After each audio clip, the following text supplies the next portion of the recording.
आज का हमारे यहाँ पर मेन टारगेट ये होने वाला है कि short listing topics, important topics for JEE main. और ये इसलिए मैं सेशन ले रहा हूँ क्योंकि बहुत सारे बच्चे एक बहुत ही पर्टिकुलर सवाल पूछते हैं दिसंबर में स्पेशली। और दिसंबर में अगर पूछे तब भी ठीक लगता है मुझे। बहुत सारे बच्चे का पूछना पता है, जुलाई अगस्त से पूछना स्टार्ट कर देते हैं, है ना। वो क्वेश्चन क्या है बताता हूँ मैं आपको, थोड़ा सा यहाँ पर जो है मैं आपके साथ डिस्कस करना चाहता हूँ, उसके लिए फाइल अपलोड कर देता हूँ, ठीक है। ओके, इंपॉर्टेंट चैप्टर तो पूछते ही हैं, लेकिन उनका पूछने का तरीका कुछ अलग होता है, ठीक है। उनका जो पूछने का तरीका होता है मैं बताता हूँ क्या है। और बहुत सारे बच्चे इस बात के साथ में एग्री करेंगे कि भाई हाँ यार, अगर ये आपके सवाल आते हैं, है ना, तो फिर इस सेशन की जरूरत वाकई में थी, ठीक है। तो आप लोगों के सवाल ये आते हैं, प्रॉब्लम स्टेटमेंट जो यहाँ पर मैं बेसिकली एड्रेस करना चाहता हूँ through this session, it is this कि सर क्या मैं ये टॉपिक छोड़ सकता हूँ क्या, है ना। ये नहीं आंसर समझ में, ये छोड़ दूं तो चलेगा, है ना। ये बहुत सारे बच्चे मेरे ख्याल से पूछते हैं। लेकिन मुझे तभी लगता है कि कई सारे बच्चे अभी, क्योंकि आपके पास में बहुत सारे रिसोर्सेस फ्रीली अवेलेबल हैं, है ना। आपके पास में अब ऑनलाइन पढ़ाई करने का एक जो है जरिया बन चुका है, ठीक है, अनअकैडमी। तो मुझे लगता है कि ये प्रॉब्लम वैसे थोड़ी सी रिड्यूस हुई होगी, लेकिन आप मानोगे नहीं कि मैंने अपने जो टीचिंग का यहाँ पर मेरा जो करियर है ना, इसमें ये सवाल कितने बच्चों को जो है आंसर करके दिया होगा, ठीक है। You are not the only one, है ना, you are not the only one जो ये बेसिकली फेस करता है कि सर क्या मैं ये पोर्शन छोड़ दूं क्या, है ना, कितना ही नुकसान होगा, है ना सर, कितना नुकसान होगा सर, आप तो ये बताओ। आपको बहुत एक्सपीरियंस है ना सर, हम तो नए हैं, हम तो बच्चे हैं, आपको बहुत एक्सपीरियंस है। आप बताओ कि अगर मैं ये टॉपिक छोड़ दूंगा तो मेरे को एग्जैक्टली कितने नंबर का नुकसान होगा, है कि नहीं। मतलब बच्चों का मेन इंटेंशन यही होता है कि यार हमारे साथ में अगर एक इतना एक्सपीरियंस एजुकेटर जुड़ा हुआ है तो वो शायद इस क्वेश्चन का आंसर हमें जो है दे सकता है, ठीक है। नसीब खराब हो तो 8 से 12 नंबर का नुकसान हो सकता है, नहीं एकदम से इतना ज्यादा नुकसान नहीं होगा अनलेस अनटिल कि आप यहाँ पे 3-4 टॉपिक छोड़ के जाना चाहते हैं, ठीक है। तो यहाँ पे हम दो दो बेसिकली डिस्कशन यहाँ पे करना चाह रहे हैं, ठीक है। एंड उसका जो सॉल्यूशन है ना, वो भी समझने से पहले मुझे यहाँ पे फिर से, जैसे कि लास्ट क्लास में मैंने आपका जो है बेसिक सा पोल लिया था और मुझे पता चला था कि हमारे क्लास में जो बच्चे जुड़े हुए हैं हमारे साथ में वो अभी किस जोन में है, ठीक है। तो जल्दी से मैं भी एक काम करता हूँ, है ना, एक क्विक पोल इस सेशन में भी कर लेता हूँ, ठीक है, ताकि मुझे पता रहेगा कि यार आप सब बच्चे जो हैं हमारे साथ में जो इस सेशन में जुड़े हुए हैं, है ना, जो बच्चे बाद में रिकॉर्डेड देखेंगे तो उनका तो यार क्या कर सकते हैं, है ना, लेकिन जो लाइव बैठे हैं एटलीस्ट उन बच्चों का मुझे पता होना चाहिए कि भाई लेवल ऑफ प्रिपरेशन कहां तक पहुंच चुका है, ठीक है। By the level of preparation I literally mean की थ्योरी प्रिपरेशन, क्योंकि अगर आपका थ्योरी प्रिपरेशन पूरा है फिर तो आपके पास में बहुत टाइम है अभी अपनी स्पीड और एक्यूरेसी इंक्रीज करने का, बहुत टाइम है, ठीक है। तो let me phrase this question in terms of timeline, ठीक है। तो यहाँ पर आपका ए ऑप्शन सबसे बढ़िया वाला है, ठीक है। ध्यान से सुनना सारे ऑप्शन, आप इनमें से किसी न किसी एक कैटेगरी में पक्के से लाया करोगे, ठीक है। ए ऑप्शन है बच्चों आपके पास में कि सर थ्योरी तो 100% हो गया मतलब सर आप कल की बात कर रहे हो, मैं तो आज ही बोल रहा हूँ कि कंप्लीट हो गया, थ्योरी 100% कंप्लीट है सर, थ्योरी का टेंशन मतलब, है ना, नियरली कर देता हूँ इसको, नियरली 100% कंप्लीट है ना। हाँ, ऑलमोस्ट वाले बच्चे ए ऑप्शन को टिक कर सकते हैं। दूसरे यहाँ पर हमारे पास में बच्चे होते हैं जो बोलेंगे सर अभी तो नहीं पता, लेकिन दिसंबर एंड तक तो मैं कर दूंगा सर। दिसंबर एंड जो है ना दिसंबर एंड तक मेरा जो थ्योरी है वो लगभग 100% हो जाएगा, आप टेंशन मत लो सर, हम यहाँ पे आपको अच्छी रैंक निकाल के बताएंगे, आपने बहुत मेहनत की हमारे साथ में, आप टेंशन मत लो, ठीक है। अभी दिसंबर आ जाने दो, दिसंबर के एंड तक मैं यहाँ पे सब कुछ कंप्लीट कर लूंगा, ठीक है। फिर सी कैटेगरी हो सकती है जो बोलेंगे सर कोई बात नहीं, मैं जैन एंड तक जो है ये कारनामा करके दिखा सकता हूँ कि जैन एंड तक मेरा थ्योरी जो है वो नियरली 100% कंप्लीट हो जाएगा, ठीक है। लेकिन मुझे लगता है कि डी ऑप्शन वाले बहुत सारे बच्चे होंगे जो बोलेंगे कि सर अब तो नहीं हो सकता, कंप्लीट तो नहीं हो सकता सर, ठीक है, कंप्लीट तो नहीं हो सकता कंप्लीट तो नहीं हो सकता मेरे ख्याल से। मैं यहाँ पे जानना चाहूंगा कि आप किस कैटेगरी में यहाँ पे लाइक करते हो आप सारे बच्चे, ठीक है। तो पोल में पार्टिसिपेट करना, ऐसा मत करना कि यहाँ पे जो है बस बैठे हुए देख रहे हो, ठीक है। कंप्लीट तो नहीं हो सकता, ठीक है। ये भी एक कैटेगरी हो सकती है बच्चों की, है ना। आप इसमें से किसी न किसी एक में लाइक कर रहे हो ना, किसी न किसी एक में लाइक कर रहे होंगे ऑब्वियसली, है ना। तो चलो तो यहाँ पे क्विक पोल करते हैं, 15 सेकंड का पोल होगा केवल, ठीक है। तो 15 सेकंड में आप मुझे बताओ एबीसीडी में से आप कौन सी कैटेगरी में लाइक करने वाले स्टूडेंट हो अभी जो आप लाइव क्लास मेरी देख रहे हो, ठीक है। पोल स्टार्ट हो गया, आंसर मार करो।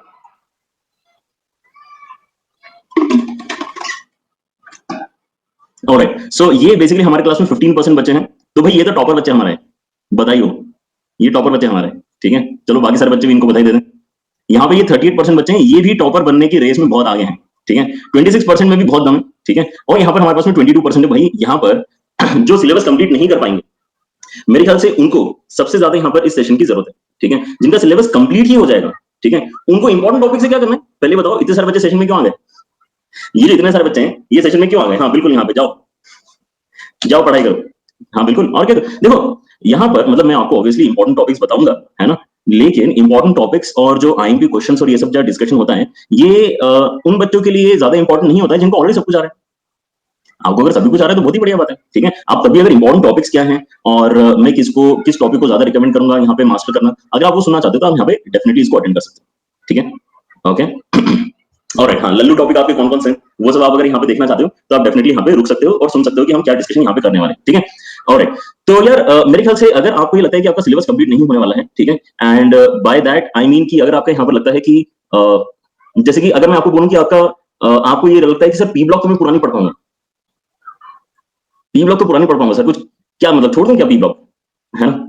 एनसीईआरटी कर लो, ठीक है, और एनसीईआरटी करने का भी अगर टाइम नहीं है तो एटलीस्ट मैं आपको सजेस्ट करूंगा कि तब भी आपको पूरा तो नहीं छोड़ना चाहिए, है ना? क्योंकि हमें यहाँ पे अपना मंत्र पता है कि नहीं पता है? आई होप सारे बच्चे इस मंत्र को जानते हैं, है ना? आपको अगर यहाँ पे अपना जेई क्रैक करना है तो you should know something about everything and everything about something, ठीक है? कोई तो टॉपिक्स आपके इतने स्ट्रेंथ वाले होने चाहिए कि उसके अंदर से तो आपको सभी कुछ आता है करते, आप प्रो हो एकदम। पूछ लो डिफरेंशिएशन का क्वेश्चन, पूछ लो आप यहाँ पे मुझसे जो है इंटीग्रेशन का क्वेश्चन, मैं सब करके बता दूंगा, ठीक है?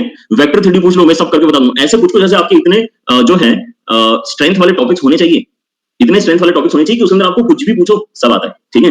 लेकिन हर एक टॉपिक आपको कुछ एक हद तक तो आना चाहिए, हर एक टॉपिक आपको कुछ एक हद तक तो आना चाहिए। ऐसा नहीं होना चाहिए कि भाई आपको पता ही नहीं, है ना? आपको पता ही नहीं कि यहाँ पे पी ब्लॉक के अंदर क्या क्या होता है, आपको पता ही नहीं कि आयनिक इक्विलिब्रियम क्या होता है, आपको पता ही नहीं रोटेशन मोशन क्या होता है, आपको पता ही नहीं कॉम्प्लेक्स नंबर में क्या होता है, ठीक है? ये अगर आप करके जाओगे तो there is a very good chance that you will lose out on very easy questions which are going to come in JEE Main, ठीक है?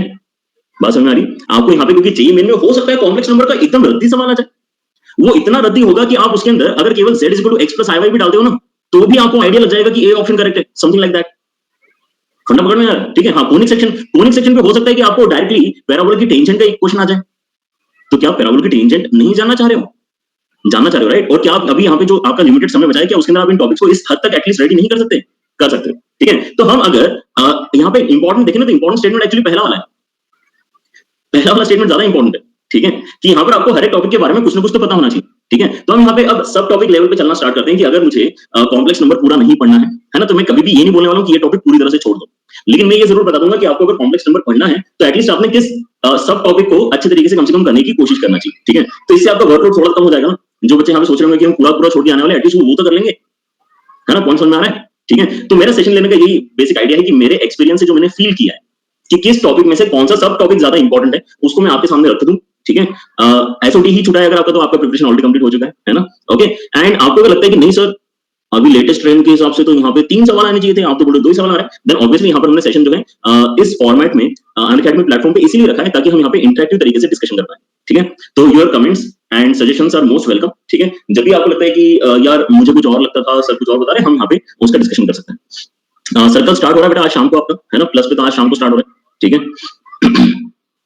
ऑलराइट, हाँ जी, तो यहाँ पर ये सारे टॉपिक्स आपके बचे हुए हैं, बहुत बढ़िया। तो यहाँ पर हम स्टार्ट तो यहीं से करने वाले थे एक्चुअली, ठीक है? हमारा मेन डिस्कशन आज के यहीं से स्टार्ट होने वाला है कि कौन है वो बच्चे, कौन है वो आखिर जिन्होंने अभी तक ये मस्ट डू टॉपिक्स को छोड़ के रखा है? कौन है वो बच्चे? क्यों ऐसा करते हो? ऐसा क्यों करते हो?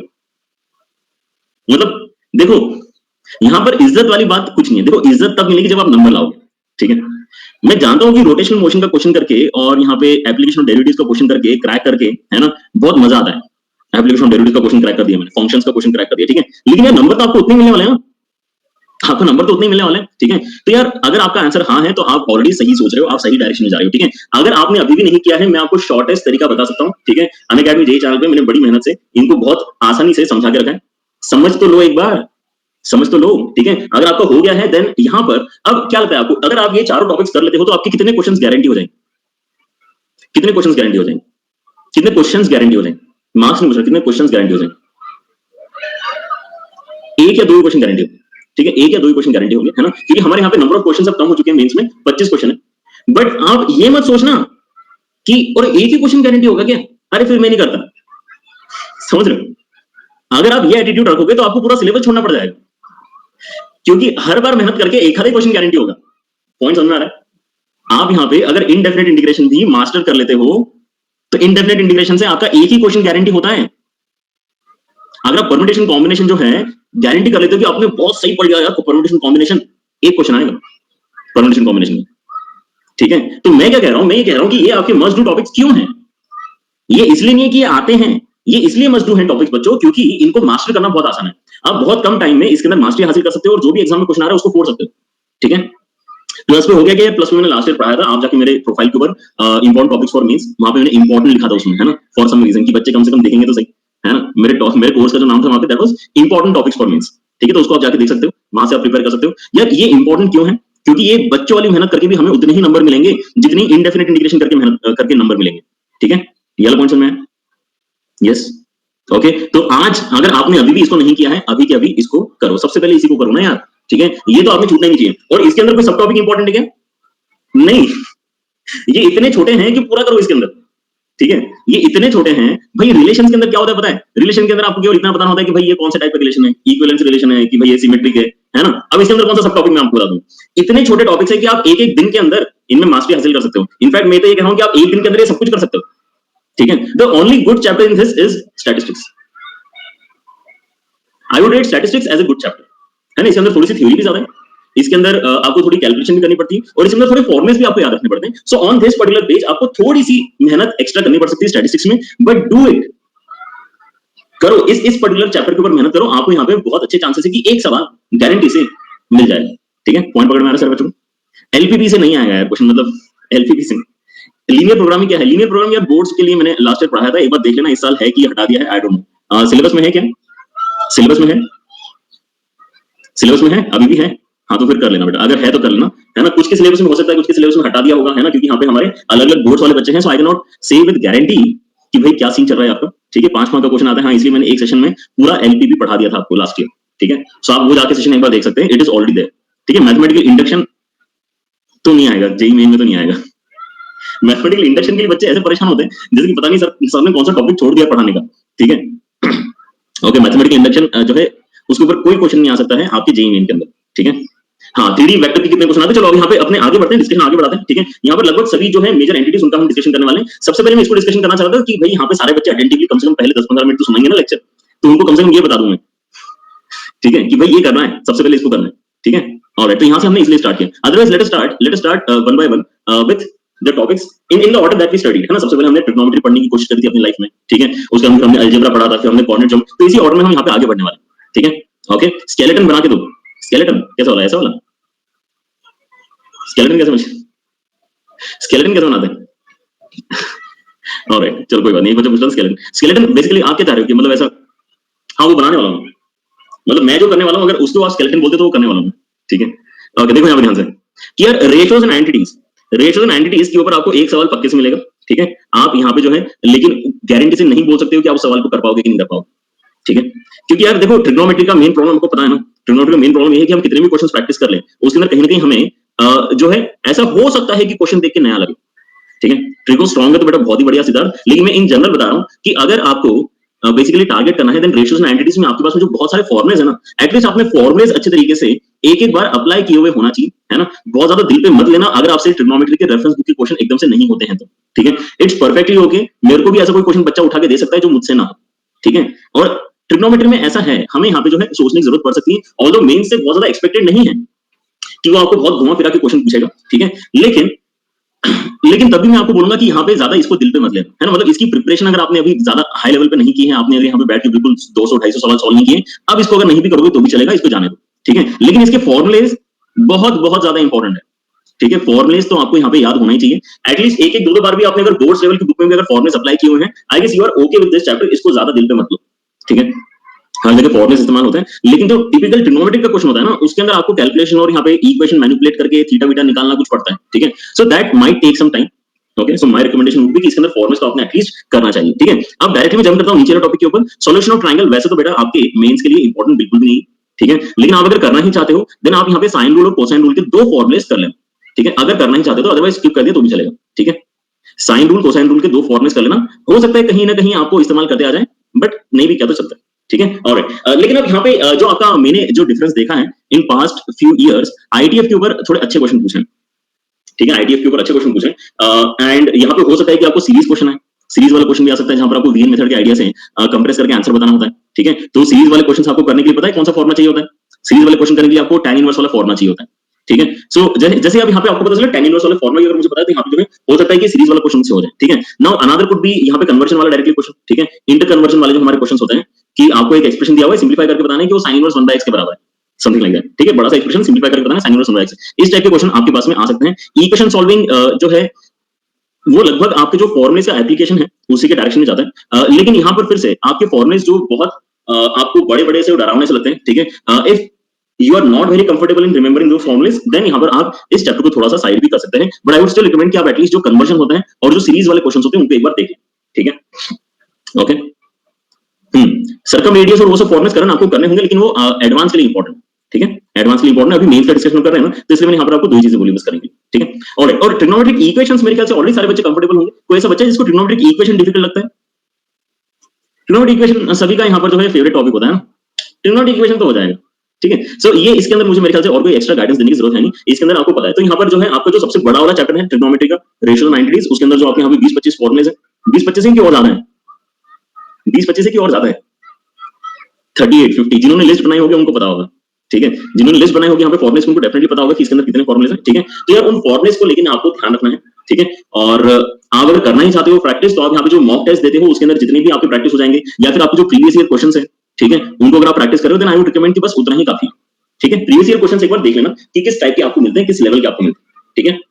क्लियर हो रहा है? और प्रैक्टिस सेशन डेफिनेटली लेने वाले हैं यहाँ पे बेटा, प्रैक्टिस सेशन नहीं, उससे भी बेटर यहाँ पे मैं वन शॉट लेने वाला हूँ, ठीक है। तो वन शॉट की पूरी सीरीज यहाँ पे लॉन्च हो जाएगी। एप्लीकेशन ऑफ डेरिवेटिव्स से मैं स्टार्ट करूंगा, आई होप ये ऑर्डर सबको अच्छा लगेगा, ठीक है। एप्लीकेशन ऑफ डेरिवेटिव स्टार्ट करूंगा, उसके बाद में मैं डेफिनेट इंटीग्रेशन लेने वाला हूँ, ठीक है। उसके बाद में कोनिक सेक्शन लेने वाला हूँ, ठीक है। ये तीन जो मेन पेन पॉइंट्स होते हैं इनका मैं, हाँ yes, one shot will be like this class only, जो सारे बच्चे देख सकते हैं, ठीक है। ओके, एग्री कर रहे हैं? ये तीन पेन पॉइंट्स तो नहीं सारे बच्चों के। और अगर अलजेब्रा की बात करें तो अलजेब्रा में हो सकता है कि पीएनसी प्रोबेबिलिटी में बच्चों को दिक्कत आ रही होगी, या फिर कॉम्प्लेक्स नंबर में दिक्कत आ रही होगी, ठीक है। So these classes are on their way to get scheduled, ठीक है। तो शेड्यूल होने वाली, टेंशन ना ले सारे बच्चे। स्पेशल के थ्रू ही करूंगा, है ना, प्लस पे, क्योंकि बच्चे ऑलरेडी बहुत ओवरलोडेड है, उनका ऑलरेडी वहां पे रैंक बूस्टर कोर्स चल रहा है, ठीक है। सो प्लस पे और एक कोर्स लॉन्च करूंगा तो बच्चे बिल्कुल ही मतलब परेशान हो जाएंगे, ठीक है। ऑलराइट, सो इसको हम यहाँ पे करेंगे, स्पेशल क्लास में करेंगे, ठीक है। हाँ 3D एंड वेक्टर, हाँ वेक्टर एंड 3D, लेकिन वेक्टर 3D चाहिए क्या ऐसा अलग से वन शॉट में? चलो अच्छा बताया आपने, मेरा तो फेवरेट टॉपिक है वेक्टर 3D, ठीक है। सो मैं तो मजे से करूंगा वेक्टर 3D, कोई दिक्कत नहीं है। लेकिन मुझे लग रहा है कि वेक्टर 3D बच्चे भी मुझसे पढ़ के काफी अच्छे लेवल पे ऑलरेडी अभी होंगे, है ना, उनको दिक्कत नहीं आती होगी ज्यादा, ठीक है। और हाँ वन शॉट के अंदर थोड़ा थ्योरी भी हम रखेंगे, है ना, थ्योरी वाले फ्लेवर उसके अंदर रखेंगे। हाँ जी, तो अलजेब्रा के ऊपर आते हैं। अलजेब्रा में यहाँ पर जल्दी बताओ कि क्वाड्रेटिक इक्वेशन किसको वीक लगता है क्या? क्वाड्रेटिक इक्वेशन किसको वीक लगता है? नहीं, है ना। तो इसके अंदर कुछ एक्स्ट्रा बताने की जरूरत नहीं है ना, ये तो भाई ये सभी को मतलब जिसमें पूरा आता है उसको मैं क्या बताऊं, क्वाड्रेटिक इक्वेशन पूरा आता है सबको, ठीक है। लेकिन यहाँ पे अगर आपको दिक्कत आ रही होगी तो शायद आपको जो है लोकेशन ऑफ रूट में दिक्कत आ रही होगी, है ना, लोकेशन ऑफ रूट में आपको दिक्कत आ रही है। लेकिन मैं आपको बताता हूँ कि इसके अंदर से मेन जो है आपका रिलेशन बिटवीन रूट्स एंड जो आपका नेचर ऑफ रूट्स है ना, जो क्लास 10 का सिलेबस है, उसके ऊपर सबसे ज्यादा चांसेस है कि आपको मेंस में क्वेश्चन आएंगे। बस समझ आ रहा है? मतलब जो हमने इसके बाद में पूरा 11 में कचरा पढ़ा वो हो सकता है पूछा ही ना जाए, ठीक है। आप एक बार पीवाईक्यूज देखना, आपको आइडिया लगेगा कि किस पर्टिकुलर सब टॉपिक के ऊपर ज्यादा इनका फोकस रहता है, ठीक है। एंड इसलिए यहाँ पे जो है पीवाईक्यूज हम आपको हर चैप्टर के बाद में करने के लिए वैसे भी बोलते हैं, ठीक है। पीएनसी और एसएनएस में दिक्कत आ रही है, हाँ तो उसका डिस्कशन करते हैं अभी। लेकिन quadratic I guess is very very easy, है ना। क्वाड्रेटिक में मेरे ख्याल से आपको apart from location of roots दिक्कत नहीं आनी चाहिए। लोकेशन ऑफ रूट में अगर आपको दिक्कत आ रही है, मैं आपको अभी से पिन पॉइंट करके बताता हूँ। Lecture number 6 quadratic equation, JLive 2.0, ठीक है, देख लो, आपको पक्के से जो है दिक्कत नहीं आएगी होपफुली, ठीक है। What is PYQ? Previous year questions, previous year questions, ठीक है। और सीक्वेंसेस एंड सीरीज में, सीक्वेंसेस एंड सीरीज में बहुत सारे बच्चे जो यहाँ पे परेशान होते हैं। एंड मैं आपको बता देता हूँ कि यहाँ पर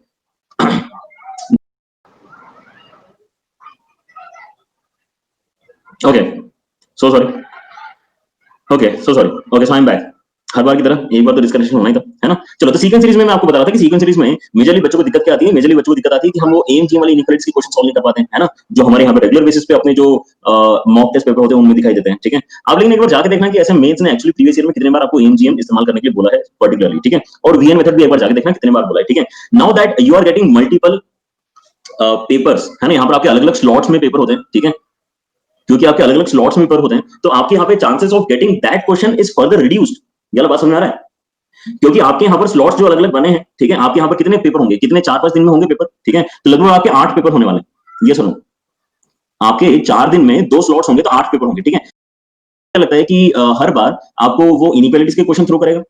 नहीं, हर बार इनइक्वालिटी का क्वेश्चन नहीं आता। ये एक्चुअली आप पीछे वाले जो आपके 2019 एंड 2020 में जो फ्लो है एनटीए का, उसको जाके देख सकते हो, ठीक है, कि एक आधी बार हो सकता है कि उसने इनइक्वालिटी का क्वेश्चन पूछ लिया, लेकिन अदरवाइज तो क्या होता है, आपको यहाँ पे एपीजीपी के क्वेश्चन मिल जाते हैं, आपको लिटरली एपीजीपी वाले क्वेश्चन मिल जाते हैं सीक्वेंस एंड सीरीज में से सॉल्व करने के लिए, ठीक है। सो आपको एटलीस्ट क्या करना पड़ेगा, आपको एटलीस्ट यहाँ पर जो है एपीजीपी वाला जो फंडा है ना, उसको अच्छे तरीके से यहाँ पे कर लेना पड़ेगा, which is very very easy, ठीक है। और वैसे ही आपको यहाँ पर एजीपी एक जो नई चीज पढ़ाई जाती है वो भी एक बार कर लेना। एजीपी के ऊपर क्वेश्चन आने के चांसेस बनते हैं, ठीक है। आई वुड नॉट से कि वीएन मेथड आपने टोटली छोड़ देना चाहिए, बट मैं कह रहा हूं कि उसके ऊपर चांसेस छोड़ सकते हैं, ठीक है, if you are able to understand VN method. और आपको मेंस में जो क्वेश्चन आता है वो कोई बहुत ज्यादा सर के ऊपर से जाने वाला क्वेश्चन नहीं होगा, ठीक है। एचपी सिलेबस में यार मैंने तो देखो पढ़ा दिया था, ऐसे अलग से जो है आपको क्वेश्चंस एडवांस में तो प्रॉपर मिलते हैं, एडवांस में तो मिलते हैं, ठीक है, एचपी के क्वेश्चंस। मेंस का ट्रेंड एक बार मैं आपसे रिक्वेस्ट करूंगा थोड़ा सा देख लो, ठीक है, ऑलराइट। वीएन मेथड क्या हुआ सर? वीएन मेथड को आप बेसिकली यहाँ पे जो है कोशिश कर सकते हो बेसिक लेवल के क्वेश्चंस करने की, बहुत ज्यादा डिफिकल्ट लेवल के क्वेश्चंस जैसे हम यहाँ पे करते हैं ना अपनी क्लासेस में, वो मेंस में तो बिल्कुल भी इंपॉर्टेंट नहीं है। ठीक है, ये टॉपिक आपका जितना आपका क्वाड्रेटिक इक्वेशन स्ट्रेंथ है ना, उतना ही स्ट्रेंथ आपने सीक्वेंस सीरीज को अपना मानना चाहिए। ठीक है, सीक्वेंस सीरीज को भी आपने अपना स्ट्रेंथ मानना चाहिए, क्योंकि आपको एपी आता है, आपको जीपी आता है, आपको एजीपी आता है, और आपको यहाँ पे बेसिक क्वेश्चंस जो है वीएन मेथड के भी करते आते हैं। तो यहाँ पर अब प्रॉब्लम क्या है? प्रॉब्लम कुछ है ही नहीं, है ना। डबल सिग्मा यार, आई डोंट थिंक कि इतना ज्यादा आपको करने की जरूरत पड़ेगी। डबल सिग्मा के क्वेश्चंस हो गए, आपके एएम जीएम के भी क्वेश्चन जो सिंपल वाले होते तो हो ही जाते हैं ना। हमें देखो, हमारे दिमाग में ये परसेप्शन क्यों है कि सीक्वेंस सीरीज डिफिकल्ट है? हमारे दिमाग में परसेप्शन क्यों है कि सीक्वेंस सीरीज डिफिकल्ट है? ठीक है, क्योंकि हमने एडवांस लेवल के क्वेश्चंस किए हुए हैं। ठीक है, हमने एडवांस के क्वेश्चंस किए हुए, वो हमसे इतने जल्दी जो है क्लिक करके बदले नहीं है, इसलिए हमें लगता है कि एडवांस वो जो आपका टॉपिक सीक्वेंस सीरीज का बहुत डिफिकल्ट है। ठीक है, लेकिन आप अगर यहाँ पे मेंस लेवल देखोगे तो यार मेंस लेवल में आपको एपीजीपी के क्वेश्चंस पूछे जा रहे हैं। ठीक है, आपको जो है सिंपल सम के क्वेश्चंस आ जाते हैं। ठीक है, तो आप एटलीस्ट इतना तो करो, जैसे कि मैं बोल रहा हूँ कि आप पूरी तरह से अगर नहीं भी छोड़ रहे हो, ठीक है, पूरा अगर टॉपिक नहीं भी कर रहे हो तो भी आपने इसके अंदर कुछ कुछ टॉपिक जो करने चाहिए। ठीक है, वो यहाँ पर मैं आपको बता दूं। ठीक है, आप यहाँ पे एपीजीपी एजीपी करो, ठीक है, और वीएन मेथड का बेसिक देखो यहाँ पर। लेकिन एक एक चांस जो है वो सिग्मा वाले क्वेश्चन का बनता है। ठीक है, अब जो सिग्मा वाले क्वेश्चन है इसके ऊपर आप अगर गारंटी ही करना चाहते हो ना कि आपको सीक्वेंस सीरीज क्रैक करके आ जाएगा, देन सिग्मा वाले पे थोड़ा सा दिमाग मार लेना। ठीक है, सिग्मा वाले पे थोड़ा सा दिमाग मार लेना। आई एम नॉट एक्सपेक्टिंग कि बहुत ज्यादा आपको इनइक्वालिटीज में कोई फंसाने की कोशिश करेगा। ठीक है, आई एम नॉट एक्सपेक्टिंग कि वो इनइक्वालिटीज पे एकदम से आपको परेशान करेंगे। किसी एक आधे स्लॉट में किसी बच्चे की किस्मत खराब होगी तो ऐसा हो सकता है, बट अदरवाइज तो चांसेस बहुत कम। ठीक है, क्लियर हो रहा है?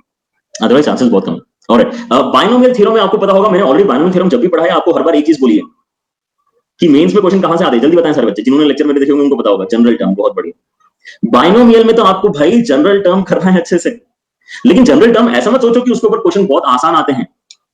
ठीक है, जनरल टर्म पे भी अच्छे क्वेश्चन बनते हैं। नंबर ऑफ रैशनल टर्म्स, है ना, कोएफिशिएंट ऑफ x की पावर 7, या फिर कोएफिशिएंट सॉरी आपकी term number 6 7 and 8 are in AP, then यहाँ पे n का वैल्यू कितना होना चाहिए। ऐसे जो अलग अलग टाइप के जो हमारे क्वेश्चंस है ना, वो सारे जनरल टर्म वाले क्वेश्चंस है। ये सारे जनरल टर्म वाले ही क्वेश्चन है हमारे। ठीक है, तो आपने अगर कुछ करना है, अगर आप बायनोमियल छोड़ने वाले थे तो आई वुड रिकमेंड कि आप जनरल टर्म वाले जो इनिशियल मेरे 2 लेक्चर्स है ना जे लाइव डेली के ऊपर, उनको अच्छे से देखिए। There is a very good chance कि आपको जनरल टर्म के ऊपर क्वेश्चन मिल जाएगा। हमारे आज के लेक्चर का मकसद क्या है? हमारे आज के लेक्चर का मकसद है कि हम इस मंत्र के पहले स्टेटमेंट को अच्छे से समझ लें। ठीक है, कि हमें पूरी तरह से तो कुछ नहीं छोड़ना है। बायनोमियल में ऐसा नहीं है कि बायनोमियल हमें समझ में आया तो पूरा छोड़ के चले जाएंगे। नहीं, इसके अंदर भी हमें कुछ तो पता करना है। क्या पता करेंगे वो हम यहाँ पे डिस्कस कर रहे हैं कि हम जनरल टर्म तो कम से कम पता करेंगे सर, इसके बिना तो हम पेपर देने जाएंगे ही नहीं। जनरल टर्म तो हमें पता करना ही। ठीक है, मल्टीनोमियल तक तो मेरे ख्याल से कौन ही बच्चा जाता होगा। मल्टीनोमियल, बायनोमियल विद लॉग का तड़का, हाँ।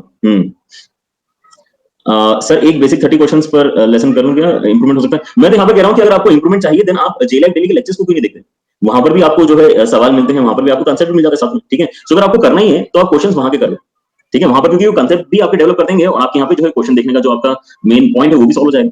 ठीक है, देखो अब आता है हमारा इसके अंदर बायनोमियल में और कौन कौन से टॉपिक है आपके पास में। बायनोमियल में आपके पास में जो और टॉपिक्स हैं, जैसे कि वो सीरीज वाले क्वेश्चन हैं। सीरीज वाले क्वेश्चन बहुत इंपॉर्टेंट है। सीरीज वाले क्वेश्चन बहुत इंपॉर्टेंट है एडवांस के लिए। सीरीज वाले क्वेश्चन बहुत इंपॉर्टेंट है एडवांस के लिए। अगर आप एडवांस तक वो सीरीज वाले क्वेश्चन नहीं कर रहे हो, you will lose out on a lot of marks. वहां पे आपको सीरीज सॉल्व करनी पड़ती है। ठीक है, न्यूमेरिकल ग्रेटेस्ट, देखो मिडिल टर्म और न्यूमेरिकल ग्रेटेस्ट भी बहुत सस्ते टॉपिक है। ठीक है, मतलब आप अगर जनरल टर्म के लिए पढ़ना स्टार्ट करोगे ना, आपको मन नहीं करेगा बीच में रुकने का, तो आप मिडिल टर्म और general term numerical greatest term भी पढ़ ही लोगे साइड बाय साइड, मुझे पता है इतना तो। ठीक है, लेकिन चांसेस किसके हैं ज्यादा आएंगे? तब भी चांसेस तो ग्रेटेस्ट टर्म के ही ज्यादा, सॉरी जनरल टर्म के ही ज्यादा।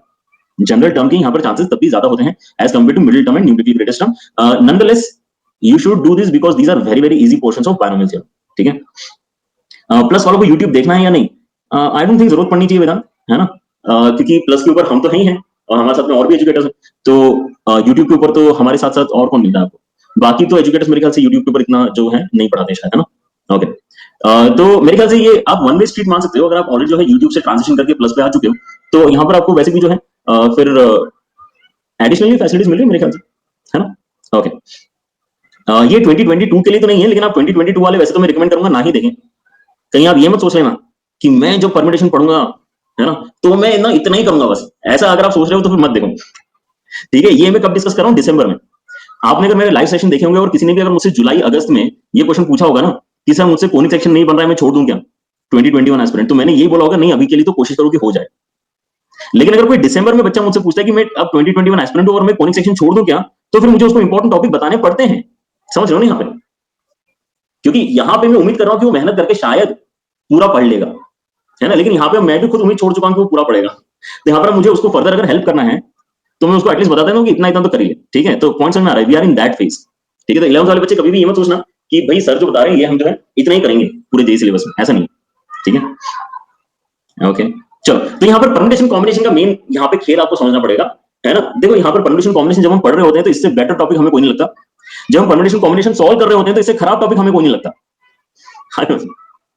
जब पढ़ रहे होते हैं तो बहुत अच्छा लगता है, कर रहे होते हैं तो भाई बनते ही नहीं क्वेश्चन, हर बार गलत। हमने लिखे 2 केस, वो बोल रहा है 5 केस, हमको समझ में नहीं आ रहा 5 केस कहां से आ गए इसके अंदर, हमें तो 2 ही दिखाई दे रहे थे। समझ रहे हो ना, ये हमेशा हो जाता है। तो ये करने के लिए बहुत बुरा टॉपिक है, समझने के लिए बहुत अच्छा टॉपिक है, क्योंकि बहुत इंटरेस्ट आता है इसके अंदर, ठीक है। तो यार आपको पता करना पड़ेगा कि नेगेटिव मार्किंग वाला जो खेल है ना, उसमें ये टॉपिक बहुत बड़ा रोल करता है, बहुत बड़ा रोल प्ले करता है, ठीक है। कि भाई बच्चों को लगता है कि हमें तो आता है लेकिन हमें आ नहीं रहा होता है। But good thing about Mains is, good thing about Mains is कि वो हमेशा सिंपल क्वेश्चन पूछा है। इसके ऊपर टफ क्वेश्चन मैंने आज तक मेंस में नहीं देखा, ठीक है। मेंस में इसके ऊपर सिंपल ही क्वेश्चन है, ठीक है। तो अगर आप यहाँ पे रुकना, जैसे आप अगर मेरे जेलेब डेली को अगर जो है स्टैंडर्ड मान के चलते हो, ठीक है, कि हाँ भाई इतना हमारा सिलेबस करने से हम यहाँ से बेसिक से लेकर एडवांस तक पहुंच जाते हैं, ठीक है। तो कहाँ रुकोगे, तो आपको यहाँ पे मैक्सिमम जो है चांसेस की क्वेश्चन मिल जाए। मेरे ख्याल से हमें रुकना चाहिए bundle method and gap method, या फिर उसके बाद वाला सर्कुलर परम्यूटेशन, ठीक है। जहां तक मैंने सर्कुलर परम्यूटेशन पढ़ा है ना, वहां तक तो एटलीस्ट आपको पता होना चाहिए। डिरेंजमेंट के चांसेस थोड़े से कम है, लेकिन उसके अंदर केवल एक फॉर्मूला है आदित्य, तो आप उसको देख सकते हो, ठीक है। लेकिन मेजर जो यहाँ पे क्वेश्चन पूछे जाएंगे वो कैसे पूछे जाएंगे, आपको मेजर यही क्वेश्चन पूछे जाएंगे कि भाई 5 मेन हैं और 5 वुमेन हैं, है ना, ये कपल्स है बेसिकली, ठीक है। फिर इनमें से आपको टीम बनानी है, समझ रहे हो, आपको टीम बनानी है, टीम बनानी है, तो यहाँ पर आपको सिलेक्शन करने पड़ेंगे। तो यहाँ पर हमें 5 में से 3 को सिलेक्ट करना है, यहाँ पे 5 में से 2 को सिलेक्ट करना है। ये जो है इस तरह के क्वेश्चन ज्यादा करके आपको परम्यूटेशन कॉम्बिनेशन में देखने के मिलेंगे अपने पेपर के अंदर, ठीक है। पॉइंट समझ में आ रहा है, ठीक है। So you should focus on what, you should focus on the initial understanding of selection and permutation. Initial understanding जो यहाँ पर हमारा मेरे ख्याल से सर्कुलर परम्यूटेशन के पहले, सर्कुलर परम्यूटेशन और उसके पहले वाला जो हमारा थ्योरी है उसको आप करो अच्छे से। हाँ, रैंक उसके अंदर आ गया, सर्कुलर परम्यूटेशन के पहले अगर मैं करने की बोल रहा हूँ, मतलब रैंक वाले क्वेश्चंस भी उसके अंदर आ चुके हैं, ठीक है। पार्टीशन मेथड, यस, हाँ यार पार्टीशन मेथड भी आपको अलग से करना पड़ेगा, नो डाउट, ठीक है। Take partition method along with that, ठीक है। तो आपके anything before, anything done before circular and add a tadka of what, add a tadka of partition method. पार्टीशन मतलब बेगरी होता है, ठीक है। ओके, अगर आप ये कर लोगे तो आपको यहाँ पर काफी अच्छे चांसेस है कि अपने मेंस के क्वेश्चन को आंसर करते आएगा, ठीक है। इफ देखो यहाँ पे, लेकिन ये जो मेरा सजेशन है ये उन बच्चों के लिए है जो पूरी तरह से टॉपिक छोड़ के जाने वाले थे। अगर आप कैटेगरी ए बी सी में लाए करते हो तो फिर तो आप ऑलरेडी यहाँ पे जो है इससे ज्यादा पढ़ के ही जाओगे, राइट, ठीक है। बात समझ में आ रही। अगर आप ऑलरेडी ये बोल रहे हो कि मेरा पूरा हो चुका है तो ऑब्वियसली आप बोलोगे सर ये इसके साथ साथ तो मुझे ना डिवाइजर वाले क्वेश्चंस भी आते हैं, मुझे तो सर वो पावर वाला जो आपने मल्टीनोमियल बताया था वो भी समझ में आ चुका है, आप कहां टेंशन ले रहे हो, हम तो बहुत आगे आपसे, ठीक है, समझ लो। तो ये उन बच्चों के लिए है जो बेसिकली परम्यूटेशन कॉम्बिनेशन को इतना डिफिकल्ट मानते हैं कि वो सोच रहे हैं कि हम इसको छोड़ के चले जाएं। तो उनको मैं बोल रहा हूं कि आप एटलीस्ट इतना तो भी कर लेना, ठीक है। अब होगा क्या कि 99% तो ये सही होगा, 99% तो यही सही होगा, ठीक है। 99% तो आपको जनरल टर्म के ही क्वेश्चन मिलेंगे, 99% तो आपको यहाँ पे जो है वो जो मैं बोला था ना मैन वुमेन और यहाँ पे सिलेक्ट करके बैठा उनको, है ना, इस टाइप के क्वेश्चन ही मिलेंगे। बट लेकिन 1% चांस तब भी रहेगा।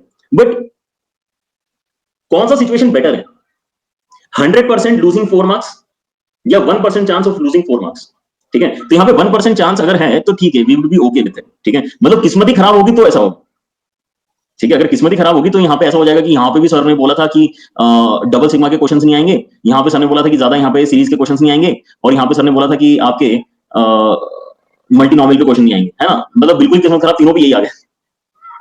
क्या लगता है आपको, ऐसा इतनी किस्मत तो खराब लेके कोई आया नहीं ना, इतनी खराब किस्मत लेके तो कोई नहीं आया ना, ठीक है। कि जो मैं बोल रहा हूँ कि इंपॉर्टेंट नहीं है एग्जैक्टली वही सारे आंसर, ऐसा नहीं है ना, ऐसा नहीं होगा। जो हमें यहाँ पे इंपॉर्टेंट लगे, मैक्सिमम पॉसिबिलिटी तो ये है कि आपको इनके ऊपर ही क्वेश्चंस मिलेंगे, आपने इन टॉपिक्स को तो यहाँ पे मास्टर करना ही करना है, ठीक है। नाउ कॉम्प्लेक्स मैट्रिसेस और प्रोबेबिलिटी, ठीक है। कॉम्प्लेक्स नंबर में आपको यहाँ पे प्रॉपर्टीज करनी पड़ेंगी, ठीक है। फंक्शंस के डिस्कशन बस इसके बाद में स्टार्ट करेंगे, ठीक है। आपको यहाँ पे properties of modulus and argument, और उसमें प्रॉपर्टीज ऑफ मॉड्यूलस ज्यादा करेंगे, ठीक है। Properties of modulus and argument अगर नहीं पता है देन आई गेस ये वाला चैप्टर करने का मतलब नहीं है, ठीक है। अगर आप कॉम्प्लेक्स नंबर स्टार्ट करते हो तो ये आपका बेसिक आइडिया होता है, मॉडुलस की z z bar is equal to mod z का square, argument of z1 into z2 is equal to argument of z1 plus argument of z2, ठीक है, अगर हमें ये वाले क्वेश्चंस नहीं करते आते हैं देन तो ये टॉपिक पूरा ही आपने छोड़ ही देना चाहिए, ठीक है। लेकिन आपको अगर आते हैं, आपने एक बार कोशिश की है समझने की, है ना, और इस लेवल तक आपको बातें समझ में आ रही, then you can always give it a try. इस लेवल तक आप इसको समझने की कोशिश कर सकते हैं, ठीक है। अपार्ट फ्रॉम दिस ओमेगा वाले क्वेश्चंस एक बार ट्राई करना, there is a very good chance कि आपको ओमेगा पे सिंपल क्वेश्चन मिल सकता है। ओमेगा मतलब समझ गए ना सारे बच्चे, ओमेगा मतलब क्यूब रूट ऑफ यूनिटी, ठीक है, ऑलराइट, क्यूब रूट। तो ये आर्गुमेंट और मॉडुलस की आपकी जो प्रॉपर्टीज है और जो ओमेगा के क्वेश्चंस है, there is a very good chance कि इनके ऊपर आपको क्वेश्चंस मिले, ठीक है। किस्मत खराब हुई तो है ना, रूट पे मिल जाएगा। तो देखो यहां पे अगर हमें 100% श्योर होना है तो हमें 100% सिलेबस ही रेडी करना पड़ेगा। अगर हमें 100% श्योर होना है कि हमें हर क्वेश्चन करते आए तो हमें 100% सिलेबस भी रेडी करना पड़ेगा, ठीक है। और जो बच्चे यहाँ पे 100% सिलेबस रेडी करके बैठे हैं ऑलरेडी, ठीक है, वो तो फोड़ने वाले हैं, वो तो फोड़ने वाले हैं, ठीक है, ऑलराइट। तो यहाँ पे अब चलो आगे बढ़ते हैं। यहाँ पे मैट्रिसेस एंड डिटरमिनेंट्स में आपको प्रॉपर्टीज ऑफ मैट्रिसेस पता होना चाहिए, प्रॉपर्टीज ऑफ मैट्रिसेस, है ना। प्रॉपर्टीज ऑफ मैट्रिसेस में आपको याद आ रहा है एडजॉइंट ऑफ एडजॉइंट का डिटरमिनेंट कितना होता है, इस टाइप की जो हमारे पास में प्रॉपर्टीज है, ठीक है, वो अगर आपको पता है then you stand again a very good chance of solving questions. हमें यहाँ बेसिक लेवल में मल्टीप्लिकेशन वगैरह करते आना चाहिए मैट्रिसेस का, again you stand a very good chance कि आपको क्वेश्चन सॉल्व करते आएगा। And the most probable question in this is equation solving, most probable question. जितने बच्चे यहाँ पे क्लास में बैठे हैं आप अलग अलग स्लॉट्स में जाओगे, है ना, कम से कम 8 में से 4 स्लॉट में आपको इक्वेशन सॉल्विंग के क्वेश्चन मिल सकते हैं। 8 में से 4 स्लॉट में आपको इक्वेशन सॉल्विंग के क्वेश्चन मिल सकते हैं, ठीक है। That is how probable this is, है ना, काफी ज्यादा 6 में मिल सकते हैं, ठीक है। This is very important to conquer. आपको यहाँ पे ये सॉल्विंग आप करते आना चाहिए। और अच्छी बात क्या है पता है कि बहुत बार हम इसको सॉल्व कर लेते हैं अपने प्लेन के कंसेप्ट से। याद आ रहा है डिस्कशन हमारे, हम यहाँ पे अपना जो 3D में प्लेन होता है ना, वो क्या होता है, लीनियर इक्वेशन इन 3 वेरिएबल्स। तो वही तो यहाँ पे सबसे प्रोबेबल आपका सिनेरियो बनता है, ठीक है। तो आप यहाँ पर इसको अच्छे से मास्टर करो, you will have a very good chance. अगर आप इसको छोड़ना ही चाह रहे थे तो, अगर आप इसको छोड़ना ही चाह रहे थे तो आपने यहाँ पे इक्वेशन सॉल्विंग के ऊपर फोकस करना चाहिए, ठीक है। प्रोबेबिलिटी की क्या प्रॉपर्टी, प्रोबेबिलिटी बहुत अच्छी है ना। और प्रोबेबिलिटी के ऊपर आपका जो है होल्ड फिर से पीएनसी जैसा ही होगा मेरे ख्याल से, है ना, दिक्कत देता होगा। प्रोबेबिलिटी में यार देखो मैं नहीं करना चाहूंगा recommend for a change. Probability में मैं आपको बोल रहा हूँ यार देखो कोशिश करो कि हो जाए पूरा आपसे, ठीक है, ठीक है। क्यों ऐसा बोल रहा हूँ, क्योंकि यहां पर आपको कंडीशनल प्रोबेबिलिटी पे भी डायरेक्ट क्वेश्चन मिल सकता है, आपको इंडिपेंडेंट इवेंट्स पे डायरेक्टली क्वेश्चन मिल सकता है, आपको वो सेट के फॉर्मेट में कुछ तो डेटा दे देगा और आपसे यहाँ पे जो है कुछ और रिलेटेड क्वेश्चंस पूछ सकता है ना। पॉइंट आ रहा है समझ में, याद आ रहा है इस टाइप के सारे क्वेश्चन सबको, ठीक है। तो यार यहाँ पे तो ऐसा एक पिन पॉइंट करके टॉपिक इंपॉर्टेंट बताना थोड़ा सा मुश्किल है, ठीक है। और यहाँ पर जो अब इंपॉर्टेंट होते हैं टॉपिक जैसे कि बेस थ्योरम, यस शिवा बहुत बढ़िया, जैसे कि बेस थ्योरम, है ना। यार अब वहां तक जाने के लिए आपको उसकी पहले की कहानी तो समझना पड़ेगी। आप ये नहीं कर सकते कि कंडीशनल प्रोबेबिलिटी आपने छोड़ दिया और आपने डायरेक्टली बेस थ्योरम सीख लिया, आपने टोटल प्रोबेबिलिटी थ्योरम छोड़ दिया और डायरेक्टली बेस थ्योरम सीख लिया, ठीक है। तो हमें ये सारी चीजें करनी पड़ेंगी। बायनोमियल डिस्ट्रीब्यूशन बहुत बढ़िया। और यहाँ पे पिछले 2 पेपर सॉल्व करके तो मुझे बड़ा दुख हुआ था। पता है उन्होंने कौन से क्वेश्चन पूछे थे जो सबसे एंड में पढ़ते हैं प्रोबेबिलिटी में, वो स्टैटिस्टिक्स के साथ में जो फॉर्मूले बनते हैं ना हमारे, उस टाइप के क्वेश्चन जो है उन्होंने पूछे, ठीक है। तो यार यहाँ पे थोड़ा सा मैं जो है थोड़ा सा डाइसी हूँ यहाँ पर। मैं इसलिए अलग से इस टॉपिक के अंदर कोई सब टॉपिक पिन पॉइंट करके नहीं बताना चाहता, ठीक है, क्योंकि यहाँ पे बहुत ज्यादा अलग अलग तरीके से क्वेश्चन ऑलरेडी पूछे जा चुके हैं, इसके अंदर पैटर्न ढूंढना थोड़ा सा मुश्किल हो रहा है, ठीक है। तो अगर आपको करना है प्रोबेबिलिटी तो पूरा कर लेना, ठीक है, ये पूरा कर लेना। अगर आप गारंटी से प्रोबेबिलिटी के नंबर चाहते हो तो पूरा कर लेना, नहीं चाहते गारंटी से तो फिर तो कोई बात ही नहीं है, फिर कोई दिक्कत नहीं। अगर आप गारंटी से प्रोबेबिलिटी के नंबर नहीं चाहते हो तो ठीक है, फिर यहाँ पर आपको जितना भी समझ में आ रहा है उतना समझ लो, जितना भी समझ में आ रहा है छोटा मोटा है ना उतना प्रोबेबिलिटी समझ लो। आपकी अगर किस्मत अच्छी होगी तो आपको करते आता है ना। बट इन अगर आप यहाँ पे थोड़ा सा ही करते हो तो किस्मत अच्छी होनी चाहिए तो ही करते आएगा, ठीक है, ओके। पॉइंट समझ में आ गया ना। यहाँ पे मैंने ऊपर वाले में आपको जो बताया था और नीचे वाले में जो बता रहा हूँ दोनों में डिफरेंस समझ में आ रहा है। इसके अंदर मैं आपको बोल रहा हूँ कि आपको ऐसे कोई स्पेशल टॉपिक में नहीं बता सकता, इसके अंदर सारे टॉपिक स्पेशल हैं, okay. Mathematics grade 1 2023 completed NCERT, okay. 2023 वाले बच्चे ने अगर एनसीईआरटी कंप्लीट कर ली तो बढ़िया बात है फिर तो, है ना। 2023 में तो बहुत टाइम। चलो आगे गाड़ी बढ़ाएं हमारी, कैलकुलस पहले कर लें। चलो कैलकुलस पहले कर लेते हैं, कई सारे बच्चे यहाँ पे कैलकुलस का वेट कर रहे हैं, ठीक है। So let us start with differential calculus. Late us start with differential calculus. एक क्वेश्चन आपका लिमिट का आने वाला है, ये पक्का है ना, सारे बच्चे कर लेंगे। 1 क्वेश्चन लिमिट का फॉर श्योर, कहां से आएगा पता नहीं, लेकिन इसको पूरा यहाँ पे आपको स्टैंडर्ड लिमिट पता है, आपको स्टैंडर्ड लिमिट पता है, आपको कुछ नहीं तो एलएच पता है, कुछ नहीं तो आपको एलएच रूल पता है ना। लाइफ में कुछ नहीं करता है तो डिफरेंशिएट तो कर ही देंगे, ठीक है। सो ये आपका एक ऐसा चैप्टर है जिसके ऊपर मेरे ख्याल से आपको ऑलरेडी कॉन्फिडेंस है। जैसे कि आपको अलजेब्रा में क्वाड्रेटिक इक्वेशन के ऊपर कॉन्फिडेंस है, वैसे ही आई गेस कैलकुलस के अंदर आपको लिमिट्स के ऊपर कॉन्फिडेंस ऑलरेडी होगा, ठीक है। क्लियर है? तो I am not very much worried about limits chapter, ये तो सारे बच्चे ऑलरेडी बहुत अच्छे तरीके से कर चुके होंगे, ठीक है। कंटिन्यूटी एंड डिफरेंशिएबिलिटी में यहाँ पर जो है थोड़ा सा जो है थ्योरी इसके अंदर बहुत कम है। कंटिन्यूटी डिफरेंशिएबिलिटी में बहुत कम थ्योरी है, पता है आपको, क्योंकि अल्टीमेटली वो लिमिट्स का एक्सटेंशन है। LHL लिमिट तो है, RHL लिमिट तो है, लिमिट निकाल लोगे और आंसर मैच कर जाएगा तो कंटिन्यूटी है, नहीं मैच करेगा तो डिसकंटिन्यूटी है। वैसे डिफरेंशिएबिलिटी में हमने RHD LHD के एक्सप्रेशन बना के रखे, ठीक है। नाउ यहाँ पे प्रॉब्लम क्या होता है कि कई बार आपसे यहाँ पे थ्योरेटिकल क्वेश्चंस पूछे जाते हैं, आपसे यहाँ पे थ्योरेटिकल क्वेश्चन जो पूछे जाएंगे ना, वहां पे आपको कंसेप्ट बहुत अच्छे तरीके से पता होना चाहिए। आपको एक्चुअली पता होना चाहिए कि किस केस में कंटिन्यूटी होती है तो डिफरेंशिएबिलिटी भी होती है ना। अगर डिफरेंशिएबिलिटी होती है तो कंटिन्यूटी तो होती ही है, ठीक है। या फिर आपको ग्राफ बना के एक बार देखना पड़ रहा है कि यार कंटिन्यूटी आएगी कि नहीं आएगी, ठीक है। तो यहां पर ऐसे ऑन द फेस अगर देखा जाएगा तो थ्योरी वाइज इसके अंदर कुछ नहीं, थ्योरी वाइज ऐसे देखा जाएगा तो इसके अंदर कुछ नहीं है, ठीक है। लेकिन कंटिन्यूटी डिफरेंशिएबिलिटी के ऊपर आपको हो सकता है कि ऐसा क्वेश्चन मिले जिसके अंदर हो सकता है आपके नेगेटिव हो जाए, तो मेक श्योर कि आप यहाँ पे थ्योरी वाइज, तो यहाँ पे क्योंकि मैं क्या बताऊंगा इसके अंदर, तो इसके अंदर थ्योरी ऑलमोस्ट नहीं है, ठीक है, कंटिन्यूटी डिफरेंशिएबिलिटी में, ठीक है। सो आई वुड रिकमेंड कि यहाँ पर आप जो है क्वेश्चंस जो है प्रीवियस ईयर के एक बार देखे जाए, ठीक है। एंड अगर आपके फंडे क्लियर है तो आपको उन क्वेश्चंस को करने में दिक्कत नहीं आनी चाहिए। आपके अभी जो लेवल ऑफ प्रिपरेशन है, अगर आपने यहाँ पे बेसिक लेवल के ऊपर अगर अपना कंटेंट रेडी किया हुआ है, ठीक है, देन आपको क्वेश्चन बन जाने चाहिए अगर आपने अपने लेक्चर्स के क्लास लिस्ट को देख लिया, ठीक है। ओके, हाँ, अभी निशान सर की क्लासेस रैंक टू कोर्स में उसी के लिए चल रही है, बिल्कुल सही बात, ठीक है। मेंस के लिए डीपीपीज, हाँ बिल्कुल, यहाँ पर केवल डीपीपीज मत करना, लेकिन जो लेक्चर के नोट्स है उसके साथ में डीपीपीज करना, ठीक है। ओके, एफएक्स वाले क्वेश्चंस नहीं होते तो यार एफएक्स वाले क्वेश्चंस आपके किसके लिए इंपॉर्टेंट, फिर से आपको बता दूं राहुल, है ना। एफएक्स वाले जो आपके क्वेश्चंस है वो एडवांस के लिए इंपॉर्टेंट, ठीक है। मेंस में ऐसा नहीं बोल रहा हूं कि बिल्कुल मतलब आ ही नहीं सकते, मेंस में आए भी हैं उसके पहले, लेकिन हम यहाँ पे आज के लेक्चर में प्रोबेबिलिटी का डिस्कशन करें कि किस पर्टिकुलर सब टॉपिक की प्रोबेबिलिटी ज्यादा है, ठीक है। ओके, स्ट्रेट लाइन में कहां जाते हैं, हाँ, तो यहाँ पर अभी हम डिफरेंशियल कैलकुलस के ऊपर आ गए हैं जंप करके, बीच में हमारा यहाँ पे कोऑर्डिनेट ज्योमेट्री का डिस्कशन बचा है, लेकिन मैं पहले सोच रहा हूँ कि कैलकुलस पहले डिस्कस कर लेते हैं, दिस इज इजी, है ना। कैलकुलस के अंदर टॉपिक्स काफी कम है। फंक्शंस देखो आपका बहुत बड़ा टॉपिक है, फंक्शंस आपका बहुत बड़ा टॉपिक है, ठीक है। और फंक्शंस के अंदर हो सकता है कि आपकी किस्मत अच्छी हो तो डायरेक्टली आपको लॉग का क्वेश्चन आ जाएगा, है ना, या डायरेक्टली आपको मॉडुलस इक्वेशन सॉल्व करने के लिए आ जाएगी, ठीक है, बट उसके लिए किस्मत काफी अच्छी होनी चाहिए, ठीक है। लेकिन यहाँ पर ज्यादा प्रोबेबिलिटी है कि आपको डोमेन के क्वेश्चन सॉल्व करने पड़ सकते हैं, ठीक है। डोमेन के क्वेश्चन आपको सॉल्व करने की जरूरत पड़ सकती है, ठीक है। एंड अपार्ट फ्रॉम दैट और कौन से टॉपिक होते हैं इसके अंदर, इसके अंदर आपको एक फंक्शन दिया हुआ हो सकता है जिसके अंदर आपको बेसिकली ये बताना पड़ेगा डोमेन रेंज आसान है, हाँ। इसके अंदर आपको ऐसे भी क्वेश्चन आ सकता है जिसके अंदर वो पूछेंगे कि क्लासिफिकेशन ऑफ फंक्शन करके बताओ, ठीक है, 1 1 है, ऑन 2 है, ठीक है, 1 1 ऑन 2 बहुत बढ़िया, ठीक है। सो इस लेवल पे अगर आपको अगर अपने फंक्शंस ढूंढते आते हैं देन इट इज ओके। अगर आपको लेकिन फंक्शंस में बहुत ज्यादा कॉन्फिडेंस नहीं है देन आई वुड रिकमेंड कि इसको रहने दो, डोमेन रेंज तक करो इसको, ठीक है। जब आप यहाँ पे इसको बहुत ज्यादा मास्टर करने की कोशिश करोगे तो इसके अंदर फिर से आपको वही सेम फील आएगी कि हम बहुत मेहनत तो कर रहे हैं लेकिन तभी क्वेश्चंस ऐसे निकल कर आ रहे हैं जो नहीं बन पा रहे। ऐसा भी लग सकता है कि आपने थ्योरी पूरी पढ़ ली है लेकिन जो है क्वेश्चंस ऐसे आ रहे हैं जो बन नहीं रहे हैं, ठीक है। सो यार यहाँ पे थोड़ा सा प्रॉब्लम है ना। Function chapter is one of the difficult chapters to master, ठीक है। जिन बच्चों ने किया हुआ है कांग्रेचुलेशंस, आप ऑलरेडी बाकियों से आगे हो, ठीक है। बट अदरवाइज बेसिक लेवल पे फंक्शन ऑन टू है कि इन टू है, मेनी वन है कि 1 1 है, ठीक है।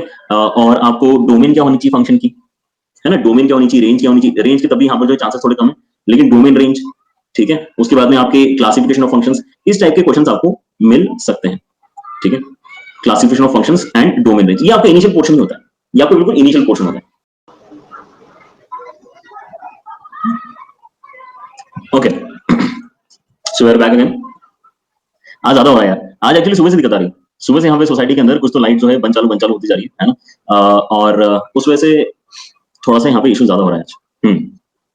हाँ जी, तो यहाँ पर अब आपके पास में ये जो पर्टिकुलर मेन यहाँ पे इसका मतलब मास्टर करना आसान कौन सा पता है, मास्टर करना ये लिमिट्स सबसे ज्यादा आसान है, इसको मास्टर करो। और थ्योरेटिकली क्योंकि यहाँ पर आपका अंडरस्टैंडिंग जो है बहुत जल्दी रेडी हो सकता है फॉर कंटिन्यूटी एंड डिफरेंशिएबिलिटी, इसको भी आप यहाँ पे मास्टर करने के उसमें रखो, इनको तो मास्टर करो, है ना। कुछ टॉपिक्स ऐसे होना चाहिए ना हमारे स्ट्रेंथ वाले, हर टॉपिक हम कैटेगरी ए में तो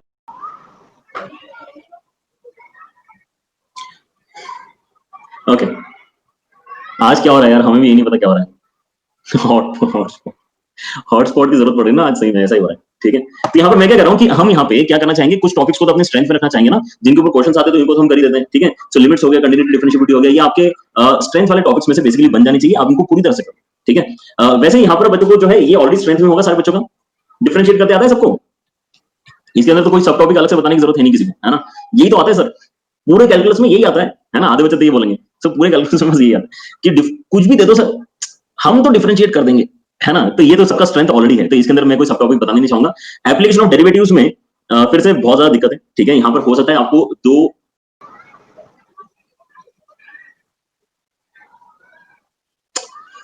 हाँ जी, तो यहाँ पे हो सकता है कि आपको 2 से 3 सवाल जो है सॉल्व करने की जरूरत पड़े, ठीक है? So be ready for this chapter, है ना? और सबसे बढ़िया बात क्या है कि हम इसका सबसे पहले इसी का वन शॉट करने वाले हैं, ठीक है? तो मैं तो कह रहा हूँ कि आप इसको लो, है ना? इसको पकड़ते हैं अच्छे से, ठीक है? 2 से 3 सवाल अगर हमें मिल सकते हैं तो क्यों ना हम इसको कर ही डालें, ठीक है? इसको कर ही डालते हैं यार, ठीक है? खत्म कर देंगे इसको, हाँ बिल्कुल सही है ना? यार देखो, मेंस में आपके जो सवाल होते हैं ना वो डुएबल होते हैं, आपके जो सवाल होते हैं वो डुएबल होते हैं, बस आपको पता होना चाहिए कि ये करने से आंसर आएगा, ठीक है? सो यार एप्लीकेशन ऑफ डेरिवेटिव्स में यहाँ पे इंपॉर्टेंस कौन सा ज्यादा है? मैक्सिमम मिनिमम ऑब्वियसली सबसे ज्यादा इंपॉर्टेंट है, सेकंड नंबर पे आपका टेंजेंट्स नॉर्मल से, और थर्ड नंबर पे आपको मोनोटोनिसिटी, ठीक है? ये जो तीन इसके मेजर एंटिटीज हैं, लेकिन यार ये तीनों ही इक्वली इंपॉर्टेंट है। I can not actually pick any one of these to actually help you with the idea कि यहाँ पे आपको अगर इतना सही करना है तो ये कर लेना, नहीं, ठीक है? ऐसा नहीं है। हम यहाँ पे ऐसा करते हैं कि इस टॉपिक को रखते हैं प्रिपरेशन के लिए, है ना? रोल सीरम पे भी क्वेश्चन आते हैं श्रेया, उसको भी कर लेंगे, है ना? बट मेजरली तो यहाँ पर तीन ही डिविजन में इसके बताना चाहूंगा। कितने क्वेश्चन अटेम्प्ट करने चाहिए हमने, ये तो हमने पिछले स्पेशल क्लास में ऑलरेडी डिस्कस किया ना। पेपर अटेम्प्टिंग स्ट्रेटेजी में मैंने आपको बताया था कि आपके कम से कम 15 क्वेश्चन जो है सब जगह से अगर अटेम्प्ट हो जाएंगे, you will stand already a very good chance to score 180 plus, which is a very good score, considering कि आपका जो है बहुत ही लल्लू पेपर नहीं आया है ना। जब बहुत इजी पेपर आया था ना तो 180 भी कम पड़ते हैं, but in general 180 is a very good score, but in general 180 is a very good score, ठीक है? हाँ, 1000 रैंक आपकी, 1000 या 1000 से बेटर रैंक आपकी आ सकती है, ठीक है, एट 180, ठीक है? इसको टारगेट करो। तो यार सोचो, यहाँ पे आपको 25 में से 15 ही सवाल करने के लिए बोल रहा हूँ मैं, तीनों सब्जेक्ट में 15 ठीक है? So that is the main idea. यहाँ पर हम जो है ऑलरेडी वाला डिस्कशन इसलिए पहले कंप्लीट कर चुके हैं, ठीक है? एंड एप्लीकेशन ऑफ डेरिवेटिव्स मैं आपको जो है यहाँ पे हेल्प करूंगा पूरा जो है समझने में, प्रैक्टिस करने में, सो इसकी टेंशन आप छोड़ दो, ठीक है? ऑलराइट, इनडेफिनेट इंटीग्रेशन क्या है पता है? ये 12th का ट्रिग्नोमेट्री का भाई है, ये ट्रिग्नोमेट्रिक रेशियो एंटिटीज का बड़ा भाई है, ठीक है? कि भाई इसके अंदर पहली बात तो फॉर्मूले बहुत सारे, है ना? बहुत फॉर्मूले, और प्रॉब्लम ये है कि अगर ये नहीं करेंगे तो नीचे वाले कैसे सॉल्व करेंगे, अगर वो नहीं करेंगे तो नीचे वाला कैसे करेंगे, ठीक है? और इसके अंदर दूसरी बात ये है कि एग्जाम में भी क्वेश्चन अच्छे आते हैं, एक ही आएगा, एक ही आएगा, लेकिन बहुत अच्छा क्वेश्चन आएगा, ठीक है? मतलब आपकी किस्मत हुई तो आपको देखते समझ में आ जाएगा कि हाँ ये तो इसके अंदर ये करने से आंसर आता है, ठीक है? लेकिन समझ रहे हो, यहाँ पे इनडेफिनेट इंटीग्रेशन के अंदर आपको वैसे ही मेहनत करनी पड़ती है जैसे कि आपको ट्रिग्नोमेट्रिक रेशियो एंटीज में करनी पड़ती है, ठीक है? सो यार आपको मैं फिर से इतना बोलना चाहूंगा, अगर आप इसको मास्टर एकदम से नहीं कर पा रहे हो फॉर सम रीजन, अगर आप परेशानी महसूस कर रहे हो इनडेफिनेट के क्वेश्चन को सॉल्व करने में, देन ज्यादा परेशान मत हो, है ना? क्योंकि आपको अगर फॉर्मुलेज आते हैं, at least you can target the other 3 chapters.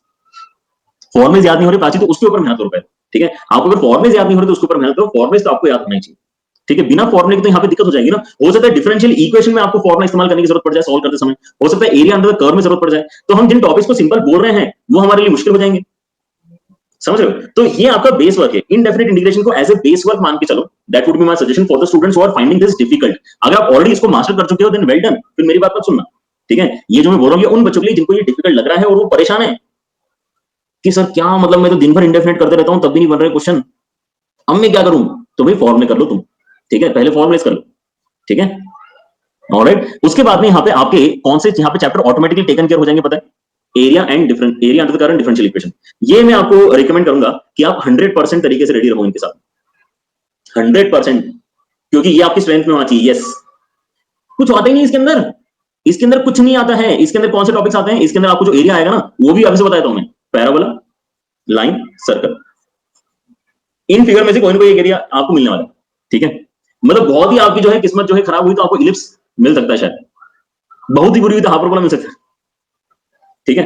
But in general आप अपने पीवाई के सारे उठा के देख लेना, वो या तो पैराबोला और लाइन की मदद से एक फिगर बनवाते हैं, या फिर वो सर्कल और पैराबोला की मदद से एक फिगर बनवाते हैं, है ना? या फिर तीनों आ जाते हैं और एक फिगर बनवाते हैं। लेकिन भाई हाँ, मतलब एक आधा यूरास तो ऐसा तो आपको यहाँ पे ऑड वन आउट तो हमेशा मिलेगा, ठीक है? यूरास बोला कि सितंबर में हार्ड आया था क्वेश्चन, ऑड वन आउट तो हमेशा ही आपको मिल सकते हैं। हम जो भी यहाँ पे डिस्कस कर रहे हैं दैट इज द पैटर्न, और इसलिए तो बोल रहा हूँ किस्मत खराब हुई तो क्या होगा, ठीक है? अगर आपकी लेकिन यूजुअल किस्मत चलती रहेगी ना तो फिर आपके मैक्सिमम चांसेस है कि आपको पैराबोला, लाइन और सर्कल इनकी मदद से बनने वाले फिगर का सॉल्यूशन निकालकर बताना पड़ेगा एरिया का, ठीक है? And which is very very easy for us, तो इतना तो हम कर ही सकते हैं, राइट? और वैसे डिफरेंशियल इक्वेशन में हमारे पास में गिनती के 2-3 ही तो हैं, variable, separable, homogeneous, linear differential, और अगर करना ही तो एग्जैक्ट। मतलब क्या है इस चैप्टर में, ठीक है? अगर आपको यहाँ पे थोड़ा सा इसके अंदर जो डिफिकल्टी फेस करनी पड़ रही होगी दैट वुड बी जहां पे ज्योमेट्री इन्वॉल्व हो जाती है, कि आपका एक कर्व है, फिर टेंजेंट बना, टेंजेंट फिर यहाँ पे जो है आगे कुछ कारनामे करके दिखा रहा है, ठीक है। डीपीपी कर लेना सर की, हाँ डीपीपी कर लोगे तो हो जाएगा आपको, पक्की बात है, ठीक है। नहीं लेकिन जो हमारे जे लाइव डेली के स्टूडेंट्स हैं वो भी अगर यहाँ पर हमारे साथ में जो है सारे अगर सेशंस देख चुके हैं और आपने अगर वहां के भी डीपीपी अगर पूरे कर लिए हैं, देन आई गेस आपको वहां पे सारे के सारे सवाल बन जाएंगे, ठीक है, डोंट वरी, ठीक है। बात समझ में आ रही सर बच्चों को? यस। इसमें वाई डबल डैश भी आ सकता है, नहीं, और अगर वाई डबल डैश आएगा तो इतना चिंती होगा ना कि आप पहले स्टेप में उसको वाई डैश में चेंज कर लोगे। इनको स्ट्रॉन्ग करना, यस, ये दो आपके स्ट्रेंथ में आना ही चाहिए फॉर श्योर। ये दोनों टॉपिक्स आपके स्ट्रेंथ में आना चाहिए क्योंकि इनके ऊपर क्वेश्चन आते हैं और इनके ऊपर सिंपल क्वेश्चन आते हैं, ठीक है। ऑलराइट, और यहां पर देखो ध्यान से कि डेफिनेट इंटीग्रेशन में मैं क्या सजेस्ट करूंगा, इतना चिंती आता है ना डेफिनेट इंटीग्रेशन, इतना चिंती आता है कि मैं बता नहीं सकता। डेफिनेट इंटीग्रेशन जो है ना आपका मेंस का, और इसी का बिल्कुल अपोजिट होता है, इसी का अपोजिट होता है एडवांस में। एडवांस में ऐसे सवाल आते हैं ना कि आप रो दोगे डेफिनेट इंटीग्रेशन के क्वेश्चन देख के रो दोगे एडवांस में, ठीक है।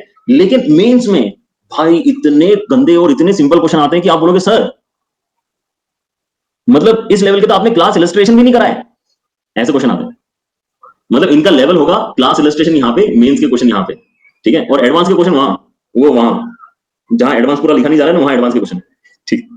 तो यहां से यहां तक जाने के लिए प्रैक्टिस करनी पड़ती है, ठीक है। ऑलराइट, हाँ मजाक चल रहा है बिल्कुल, ठीक है, पॉइंट समझ आ रहा है।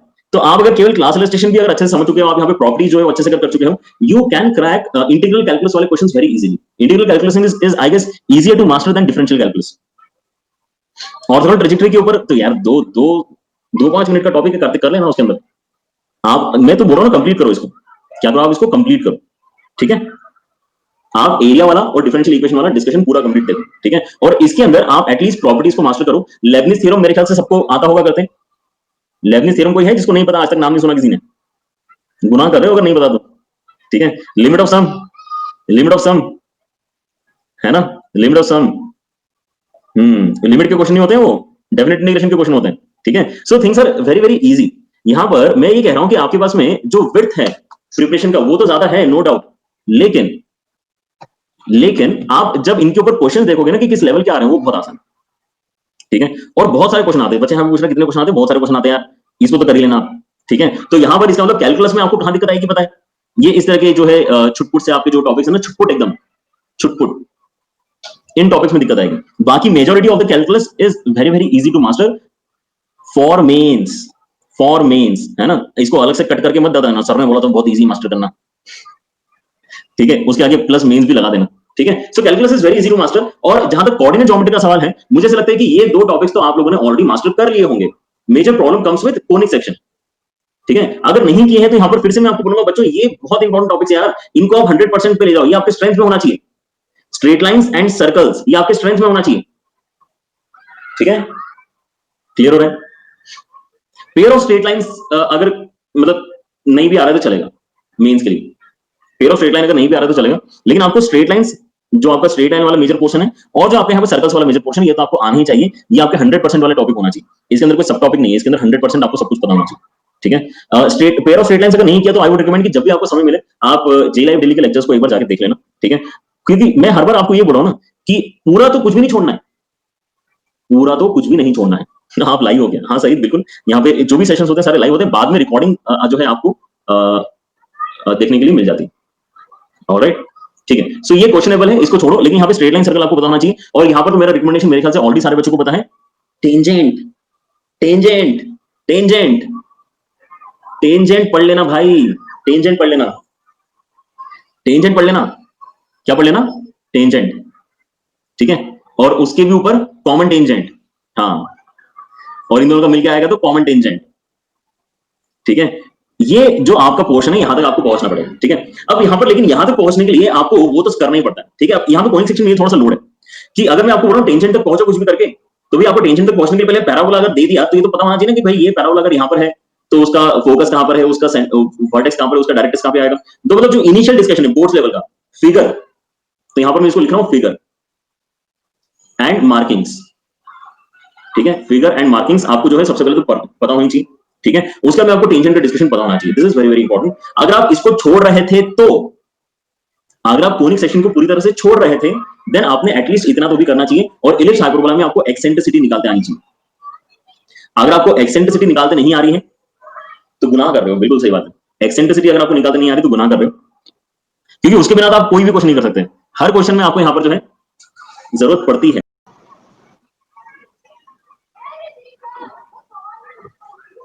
आज तो गजब ही सीन हो रहा है।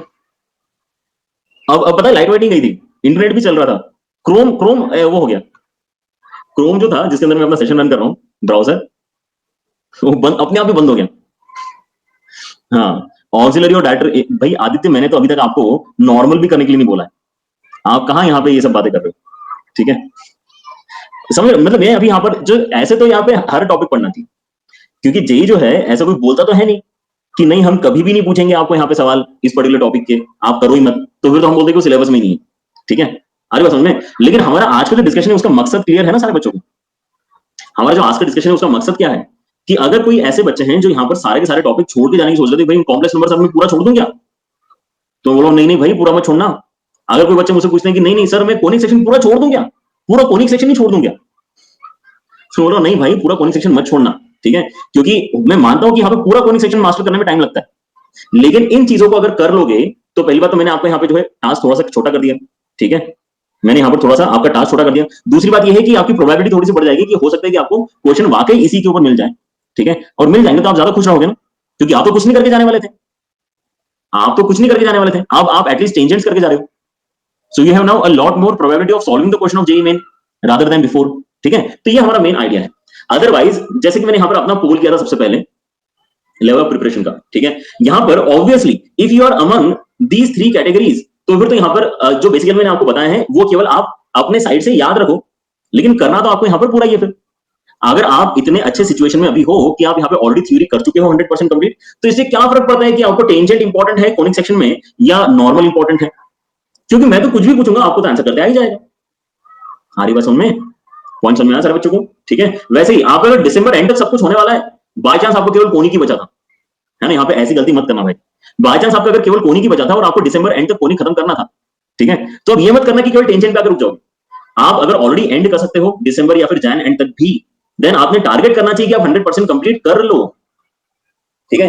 लेकिन जो बिल्कुल कर ही नहीं सकते हैं, जिनको पता है कि सर हो ही नहीं सकता, उन्होंने एटलीस्ट आज के सेशन में मैंने जो आपको सब टॉपिक्स बताए हैं उनको करना चाहिए, ठीक है? पेपर जैन में तो बड़ा लग तो नहीं रहा कि होगा, क्योंकि अगर जैन में हो रहा होता तो अभी तक तो सब कुछ आपके जो है सेंटर वेंटर आपको पता चल चुके होते, फॉर्म आपने भर दिया होता। फॉर्म भर दिया आपको मन? तो जैन में कैसे होगा फिर? जैन में कैसे, मतलब कैसे कोई इतने जल्दी जो है आपसे फॉर्म भी भरवा लेगा? क्योंकि अगर कोई बेसिकली आया नोटिस, ठीक है, कि भाई फॉर्म भरो, ठीक है, तो अगर फॉर्म भरने का नोटिस आएगा तो क्या बोलेगा कल तक भर देना फॉर्म? ऐसा नहीं बोलेगा ना, वो आपको हफ्ते 10 दिन का टाइम देगा कि फॉर्म भरने की आखिरी दिनांक ये है, तो तब तक तो बच्चे क्या करेंगे? फॉर्म ही भरेंगे। फिर एक बार सबने फॉर्म भर दिया, सबने अपना अपना यहाँ पे प्रेफरेंस दे दिया सेंटर का, तो फिर वो बोलेंगे अच्छा नहीं तुम्हारा प्रेफरेंस तो ये था लेकिन हम तुमको वहां भेज रहे हैं, तुम्हारा प्रेफरेंस ये है तो चलो हम तुमको ये दे देते हैं, समझ रहे हो? ठीक है, ऑलराइट, चलो तो हमारे यहाँ पर जो है अभी जो है आप तो जो है जैन एंड तक तो अपना प्रिपरेशन आगे कंटिन्यू कर ही सकते हैं। And with that I think I will have to end my class. यहाँ पे काफी एक्शन हमारा क्लास ऑलरेडी हो चुका है, ठीक।